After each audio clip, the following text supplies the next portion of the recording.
ঢকুৱাখনৰ ঐতিহাসিক ফাট বিহু বাতিল বিহুৰ অনুষ্ঠান বাতিল কৰিবলৈ মুখ্যমন্ত্ৰী হিমন্ত বিশ্ব শৰ্মাৰ আহ্বান সামাজিক মাধ্যম এক্সৰ জৰিয়তে 10 মেৰ পিছৰ সকলো বিহু অনুষ্ঠান বাতিল কৰিবলৈ ৰাজ্যলৈ আহ্বান মুখ্যমন্ত্ৰী ডক্টৰ শৰ্মাৰ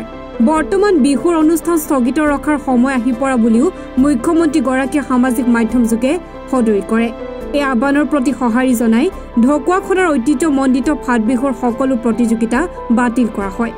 কাইলৰ পৰা সকলো কাৰ্যসূচীও বাতিল কৰিছে সমিতিৰ বৈঠকৰ সিদ্ধান্ত মৰ্মে জম্মু কাশ্মীৰৰ পেহেলগামত যি পৰিৱেশৰ সূচনা হ'ল ইয়াৰ পাছত ভাৰতবৰ্ষৰ আৰু চুবুৰীয়া দেশৰ মাজত ইতিমধ্যে যুদ্ধ আৰম্ভ হৈছে আমাৰ তীৰ্থযাত্ৰীসকলে প্ৰাণ হেৰুৱাৰ উপৰিও পেহেলগামত কেইবাগৰাকীও ভাৰতীয়ই তেখেতলোকক ৰক্ষা কৰিবলৈ গৈ আত্মবলিদান দিলে আৰু ইয়াৰ উপৰিও যোৱা 6 মে তাৰিখে পাকিস্তানৰ সন্ত্ৰাসবাদীৰ ঘাটিত আক্ৰমণ কৰিবলৈ গৈ ভাৰতৰ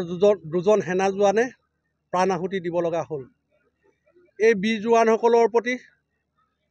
আৰু এই তীৰ্থযাত্ৰীসকলৰ প্ৰতি আৰু যিসকল ভাৰতীয় তেখেতলোকক ৰক্ষা কৰিবলৈ গৈ আত্মবলিদান দিলে সকলোলৈকে ফাট বিহু সমিতিৰ লগতে সমগ্ৰ ঢকুৱাখানাবাসীয়ে গভীৰ শ্ৰদ্ধাঞ্জলি যাচিছোঁ আৰু আজি যোৱা ৰাতি মুখ্যমন্ত্ৰী এটা টুইট কৰিছিল মুখ্যমন্ত্ৰী ডাঙৰীয়াই যে অহা 10 মেৰ পৰা আমি মাহজোৰা আমি কাৰ্যসূচী পাতিলোঁ 10 মেৰ পৰা বিহুৰ কাৰ্যসূচীসমূহ বাতিল কৰি আমি বৰ্তমান দেশৰ ঐক্য সংহতিৰ লগত ঐক্যবদ্ধ হৈ থাকিব লাগে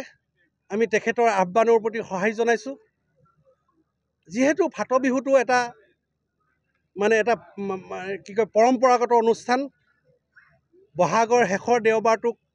শেষৰ দিন হিচাপে লৈ আজি শ বছৰ ধৰি ফাট বিহু শুক্ৰ শনি দেওবাৰে অনুষ্ঠিত কৰি আহিছে গতিকে সেই অনুসৰি আমাৰ চিডুল ডেটত আজি এই ফাট বিহু অনুষ্ঠিত কৰা হৈছিল গতিকে দেশৰ সাম্প্ৰতিক পৰিস্থিতিত মুখ্যমন্ত্ৰী মহোদয়ৰ আহ্বানৰ প্ৰতি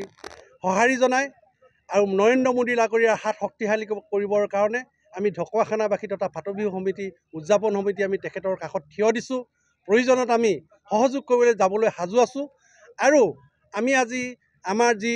বৈঠক আজি ফাট বিহুৰ বৈঠক অনুষ্ঠিত কৰি আমি এটা সিদ্ধান্তত উপনীত হ'লোঁ যে 9 মেৰ যি কাৰ্যসূচী ইতিমধ্যে আমাৰ পতাকা উত্তোলন স্মৃতি তৰ্পণ